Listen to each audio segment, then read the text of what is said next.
Hello, আসসালামু আলাইকুম everyone. দেশে এবং দেশের বাইরে যে যেখানেই আছেন আশা করি সবাই ভালো আছেন এবং আলহামদুলিল্লাহ আমিও অনেক ভালো আছি। আজকে আপনাদের জন্য নিয়ে আসলাম নতুন একটি রান্নার ভিডিও।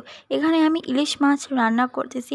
মাছ কাটা থেকে শুরু করে সব কিছুই আপনাদের সাথে শেয়ার করতেছি। আশা করি আপনাদের ভালো লাগলে অবশ্যই লাইক, কমেন্ট অ্যান্ড শেয়ার করবেন।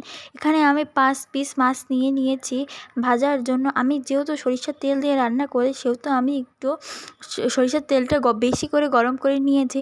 আপনারা যদি সয়াবিন তেল দিয়ে রান্না করে থাকেন অবশ্যই একটু পরিমাণ মতো গরম করে নেবেন। এখানে মাছগুলো তুলে নিলাম কারণ আমার মাছগুলো ভাজা শেষ। এরপর পেঁয়াজ ভেজে নিলাম। আমি যাবতীয় যে মশলা দিয়ে রান্না করি সেই মশলাগুলোই দিয়ে দিলাম, যেমন মরিচের গুঁড়া, হলুদের গুঁড়া, আদা বাটা, জিরে গুঁড়া ও এগুলো ভালোভাবে নাড়াচাড়া করে এরপর আমি একটু পানি দিয়ে দিলাম। পানি দিয়ে ভালোভাবে কষিয়ে নিতে হবে মশলাটা। এর মধ্যে আমি যে আগে ভাজা মাছগুলো রেখে দিয়েছিলাম সেই মাছগুলো দিয়ে দিলাম। এরপর এই মাছগুলো দিয়ে কিছুক্ষণ নাড়াচাড়া করে তারপর আমি একটু পানি দিয়ে দিচ্ছি। এরপরে আপনাদের এই রান্নাটি পরিবেশনের যোগ্য হয়ে গেল।